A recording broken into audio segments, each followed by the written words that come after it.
Assalamualaikum warahmatullahi wabarakatuh. Allahumma sholli ala Sayyidina Muhammad wa ala ali Sayyidina Muhammad. Pemirsa yang dirahmati Allah, marilah kita simak ceramah dari Ustadz Fahrudin Faiz dengan tema perbedaan nikmat dan istidraj. Sebelumnya marilah kita perbanyak sholawat minimal 1000 kali sehari, agar hidup kita penuh barokah dan mendapatkan syafaat kelak. Jangan lupa berikan dukungan kepada channel kami dengan memberikan super thanks seikhlasnya. Marilah kita doakan semoga Ustadz Fahrudin Faiz sekeluarga dan para penonton YouTube ini diberikan kesehatan dan diberikan kebahagiaan dunia dan akhirat. Amin ya robbal alamin. Kadang kalau kita menganggap hidup ini hanya sesuai kalkulasi akal kita saja, mungkin hari ini kita harusnya sudah putus asa. Ada banyak sekali masalah dalam hidup ini. Tapi kenapa kita tidak begitu? Kita yakin ada Allah. Kita yakin punya Allah. Orang kok sedih terus-terusan, stres terus-terusan, marah terus-terusan, kecewa terus-terusan. Ini sebenarnya dia lupa bahwa dia punya Allah. Nah, maka kalian yang sedang galau, tidak move on lama, kamu lupa bahwa ada Allah. Jangan putus asa. Jangan dikira meleset targetmu yang satu terus hidupmu hancur. Kamu bisa bikin target yang baru. Masih ada Allah. Dapat yang baru jangan-jangan lebih bagus dari yang lama. Di kampus ini kena DO, siapa tahu nanti di kampus yang baru DO lagi. Ya enggak apa-apa itu. Itu namanya nasib. Baik, kita lanjutkan ya. Contohnya banyak. Itu dalam Al-Quran yang jelas, misalnya ada cerita Sayyidah Maryam, ibundanya Nabi Isa. Yang ini memang sejak dalam kandungan orang tuanya bernazar mendedikasikan beliau untuk Allah saja. Nah, ini hidupnya memang dijamin oleh Allah. Makanan selalu datang dari langit. Dan itu tidak milih musim. Kalau dalam ceritanya makanan buah-buahan musim dingin bisa dihadirkan di musim panas, buah-buahan musim panas dihadirkan di musim dingin. Tidak musimnya durian, kalau memang pengen durian ya durian datang. Tidak musim rambutan, pengen rambutan, rambutan datang. Nah, itu diantara karomah untuk Sayyidah Maryam. Ini sampai Nabi Zakaria heran, pamannya heran, ini makanan dari mana? Baik, ini contoh karomah. Oh, ini enak kalau kalian jadi wali dapat karomah seperti beliau ini. Kamu anak kos enak itu. Makanan ada terus. Kamu enggak mikir beli di mana, nyari kemana. Atau Ashabul Kahfi. Nah, ini yang karena istiqomah dengan keimanannya sampai dikejar-kejar bersembunyi di goa, tidur 309 tahun. Oh, itu 3 abad lebih ya. Itu kalau dibandingkan Indonesia dijajah Belanda, itu Belanda datang sampai pulang baru bangun. Ini kan 3,5 abad itu Belanda itu. Dan itu masih muda. Bangun setelah 309 tahun pun masih muda. Jadi ini Ashabul Kahfi, itu karomah dari Allah. Atau ada cerita menterinya Nabi Sulaiman yang mampu menghadirkan singgasananya Ratu Balkis sekedipan mata, ngalah-ngalahi Ifrit. Jadi sebelum Nabi Sulaiman kedip, singgasananya Ratu Saba sudah di depannya. Ini menteri yang namanya Asif bin Burkhiyah. Ada yang bilang Asif bin Farkhiyah. Ini keluar biasaan anugerah Allah pada orang-orang yang disayangi. Dan masih banyak cerita-cerita ini. Saya tadi membayangkan, saya tak cerita-cerita aja apa ya malam hari ini. Wah, nanti kalian tambah ngantuk. Jadi insya Allah cerita-cerita kalian ngerti semua lah. Malam hari ini kita agak mendalami konsep-konsepnya. Apa itu yang dimaksud karomah. Baik, kita mulai mendalami tanda-tanda karomah dan maksudnya. Sesuatu, ini bagi kita yang tidak mendapat karomah, untuk menilai ini karomah benar atau istidraj atau apa.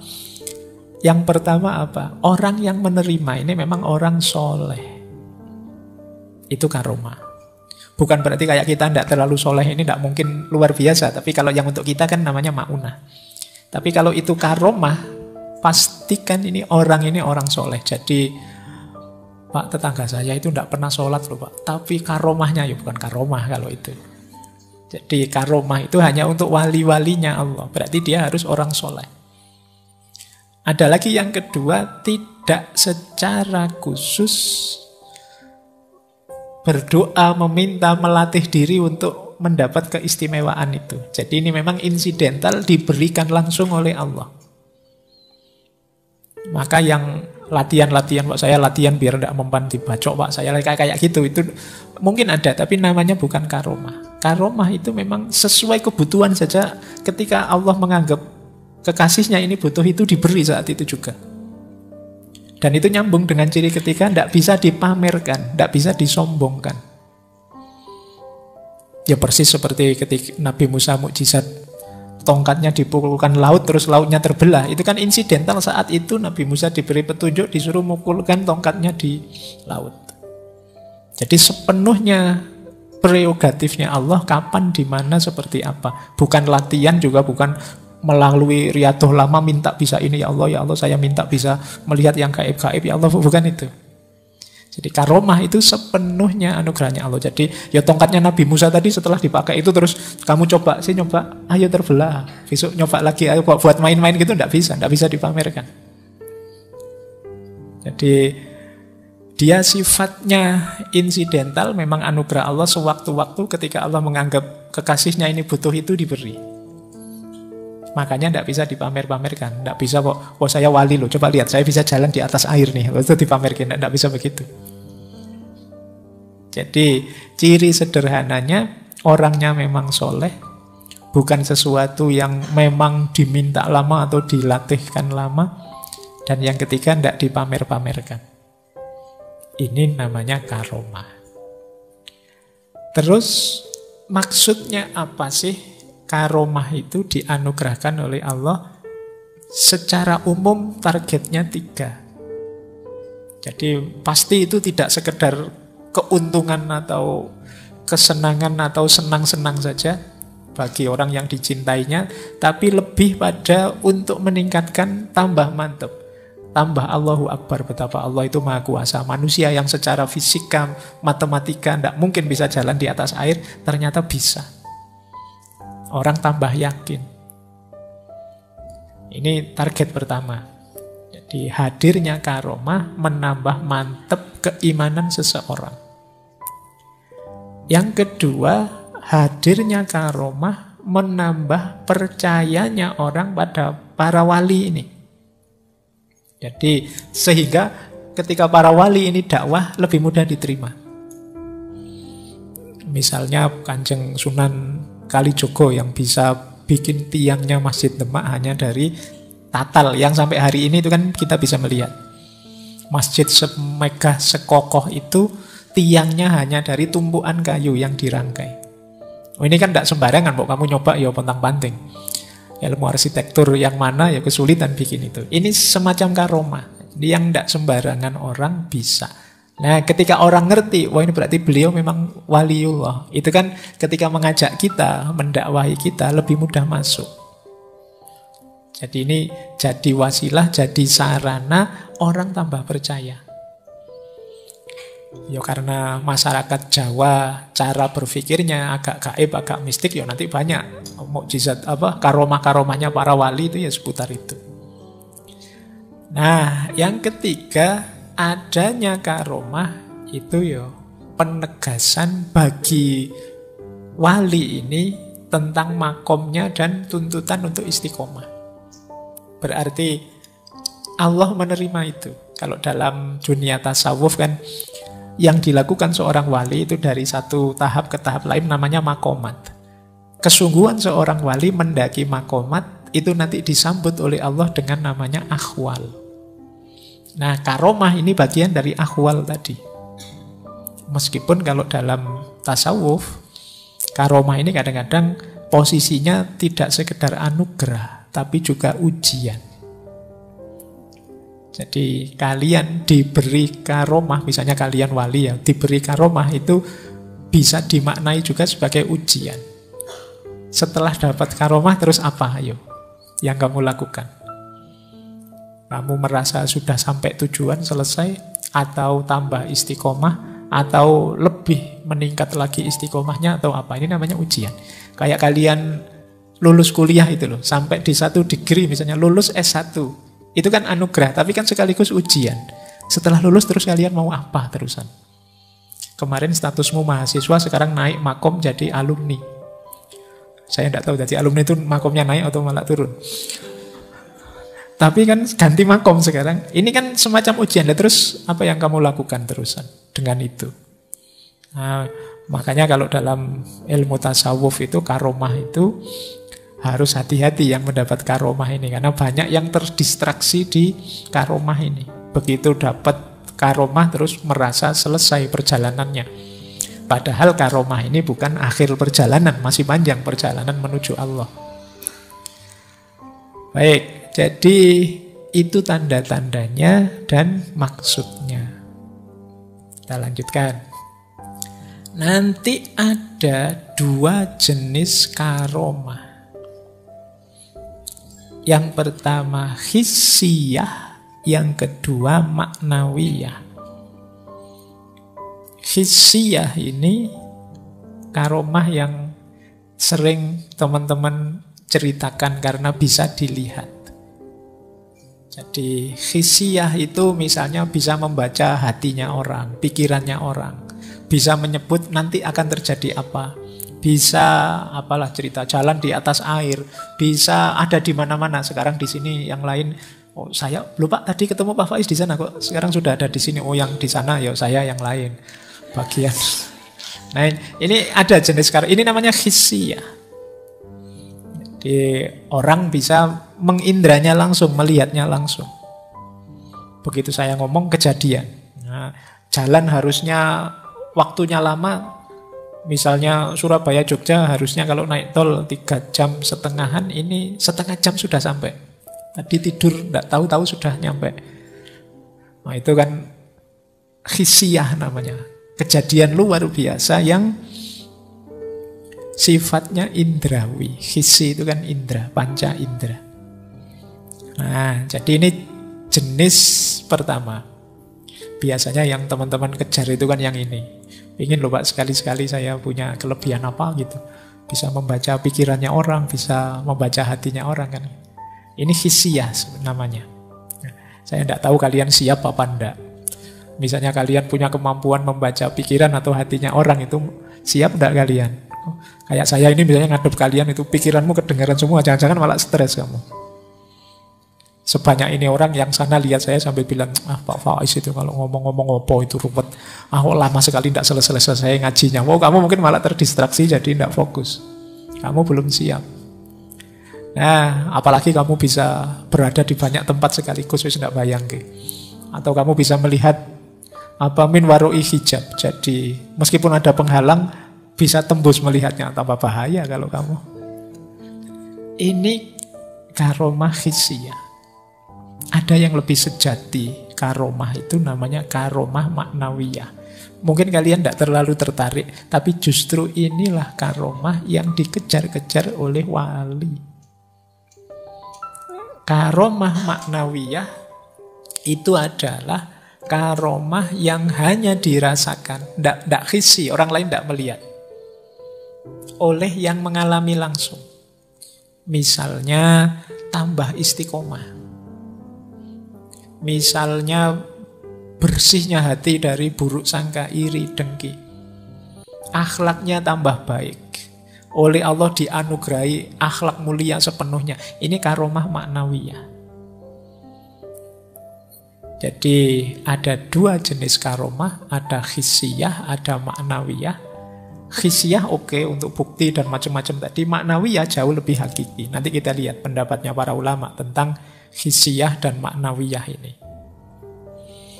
Kita lihat yang lebih sejati. Ini saya ambil kalimat dari Syekh Ar-Rondi yang nulis syarahnya kitab Hikam.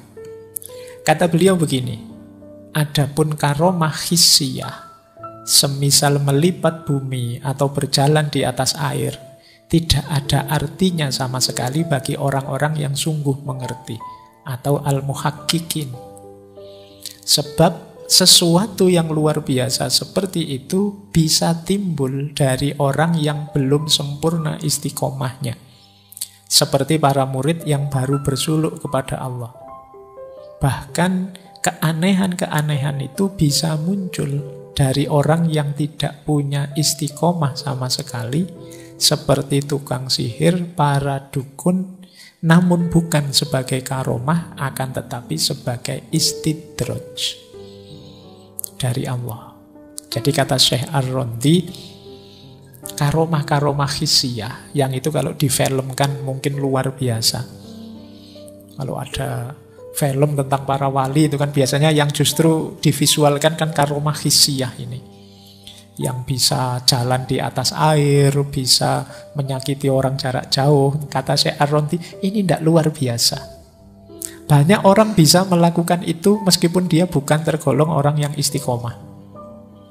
Orang yang biasa-biasa saja. Para dukun juga kadang bisa begitu. Para ahli sihir juga bisa kadang begitu. Jadi jangan tertipu, jangan terpesona hanya dari karomah hissiyah. Ya memang luar biasa. Mungkin kalau difilmkan bisa masuk kategori Marvel Universe itu. Bisa jalan di atas air, lah, bisa melihat kemana, bisa, wah itu X-Men itu. Tapi enggak, itu enggak luar biasa. Jadi dia masih belum yang sejati. Karena bahkan tukang-tukang sihir pun bisa. Nah, ada lagi cerita dari Syekh Abu Yazid Bustami tentang ini. Satu ketika beliau ditanya tentang seseorang, karena ada orang yang melihat ada orang yang bisa berjalan dari Baghdad ke Mekah dalam sehari. Zaman itu ya, kalau zaman itu luar biasa. Kalau zaman sekarang ya naik pesawat sederhana sekali bisa. Tapi ini jalan loh, dari Baghdad ke Mekah sehari. Terus Abu Yazid menjawab, setan pun bisa jalan dari ujung timur bumi sampai ujung barat hanya dalam sekejap. Tetapi ia tetap dalam laknatnya Allah. Jadi tidak ukuran karomah hissiyah itu. Karomah hissiyah itu mungkin salah satu tanda kewalian, tapi dia tidak hakiki. Yang lebih hakiki karomah maknawiyah. Nah ini pandangannya Syekh Ar-Rondi di Syarah Hikam, Ghaisul Mawahib Al-Aliyah fi Syarhil Hikam Al-Ato'iyah. Ada cerita yang pernah saya ceritakan tentang karomah yang sejati dan karomah hissiyah ini. Mungkin masih ingat teman-teman ya dulu. Ini cerita antara Syekh Hasan Basri dan Robi'ah Al-Adawiyah. Jadi satu ketika Hasan Basri ini melihat Robi'ah sedang ada di pinggir sungai. Wah, terus Syekh Hasan Basri melemparkan sajadahnya ke atas sungai. Ayo Robi'ah, sholat jamaah yuk. Jadi sajadahnya dilempar di atas air. Wah, ini semacam mameri Robi'ah. Ayo levelnya tinggi mana kewaliannya, mungkin ngono karepe. Terus dijawab oleh Robi'ah, wahai Hasan, kalau engkau ingin memperlihatkan karomahmu, yo kurang tinggi itu. Ini tak tunjukkan yang lebih tinggi. Terus Robi'ah melemparkan sajadahnya ke udara. Ayo wes, sekarang aku makmum, tapi aku sholatnya dari udara. Kamu mendekat ke sini, ke udara. Nah, Hasan angkat tangan, Syekh Hasan Al-Basri. Wah, lebih tinggi ternyata bisa di udara. Saya masih butuh air untuk alasnya. Nah, tapi terus dimarahi sama Robi'ah. Wahai Hasan, apa yang engkau lakukan, ikan juga bisa. Dan apa yang aku lakukan ini, lalat juga bisa. Tidak luar biasa. Urusan yang hakiki berada di luar kedua karomah ini. Seseorang harus fokus ke urusan yang lebih hakiki. Jadi karomah itu aksiden saja, tidak penting. Tidak usah pamer karomah, itu maunya Robi'ah. Karena karomah itu tadi hanya ujian. Kalau kamu membanggakan bisa jalan di atas air, itu ya ikan juga bisa, bebek juga bisa. Kalau kamu membanggakan bisa jalan di udara, burung juga bisa. Jadi kamu masih selevel burung saja kalau di situ sudah bangga. Berarti apa? Tidak di situ kuncinya. Yang hakiki ya Allah saja fokusnya. Tidak usah mikir yang lain-lain. Nah ini untuk membedakan tadi ya antara hissi dengan maknawi. Yang Yang maknawi ini yang lebih hakiki, bukan yang hissi. Nah, saya lanjutkan. Inilah pandangan-pandangan para ulama tentang yang hissi dan maknawi. Yang sejati itu apa? Kata Syekh Abu Hasan Asyadzili, setiap kekeramatan, setiap karomah yang tidak disertai keridhaan terhadap Allah, berarti orang itu tertipu dan pasti akan binasa. Jadi sudah mendapat karomah, kok lupa dengan Allah, tidak peduli keridhaan Allah, ini degradasi sudah habis kewaliannya. Dia pasti akan binasa. Atau muridnya Syekh Sazili, Syekh Abdul Abbas Al-Mursi. Kata beliau, bukanlah karomah itu bagi orang yang bisa melipat dunia, sehingga dalam 1 detik bisa sampai Mekah dan negara lain. Tetapi kebesaran itu ialah orang yang dilipatkan baginya hawa nafsunya, sehingga dia langsung dekat dengan Tuhannya, di sisi Tuhannya. Jadi kata Syekh Mursi, kalau ada cerita-cerita, wah beliau ini loh walinya Allah luar biasa, sholat Jumatnya saja di Mekah dan lain sebagainya. Ya itu karomah, tapi bukan itu intinya. Karomah yang sejati itu yang terlipat bukan jaraknya, tapi nafsunya. Sehingga ketika nafsu ini terlipat, akhirnya dia tambah dekat pada Allah. Jadi kuncinya dengan karomah itu harusnya orang tambah dekat dengan Allah. Jadi dengan keluar biasaan anugerah Allah itu ya harusnya tambah dekat, bukan tambah jauh. Nah, maka kata Syekh Sahel Al-Tustari, sebesar-besar karomah adalah berubahnya akhlak yang jelek menjadi akhlak yang baik. Nah, maka teman-teman kalau ingin menemukan karomah yang paling dahsyat ya, dari akhlak buruk menjadi akhlak yang mulia, itulah karomah. Makanya istilahnya akhlakul karimah, akhlak yang mulia. Nah, di bagian lain Syekh Sahel bilang begini, kamu jangan heran kalau melihat orang yang tidak punya apa-apa di sakunya, tetapi ketika ia ingin sesuatu, dimasukkan tangannya dalam sakunya dan mendapat apa yang dia inginkan. Biasa kalau cuma kayak gitu. Tapi kamu boleh heran pada orang yang menaruh sesuatu di sakunya, tetapi ketika ia ingin sesuatu itu, dimasukkan tangannya dalam saku dan tidak ada apa-apa di dalamnya, tapi dia tidak berubah imannya kepada Allah. Jadi kan ada orang itu mungkin sakti atau memang karomah dari Allah, kantong tidak ada apa-apa, dikeluarkan segala sesuatu yang dibutuhkan. Dulu mungkin ada kasus yang dari balik punggung uangnya keluar semua, meskipun terus akhirnya masalah kan. Jadi itu jangan diherani yang kayak gitu, jangan takjub dengan itu. Saku kosong tiba-tiba banyak uangnya, itu tidak menakjubkan.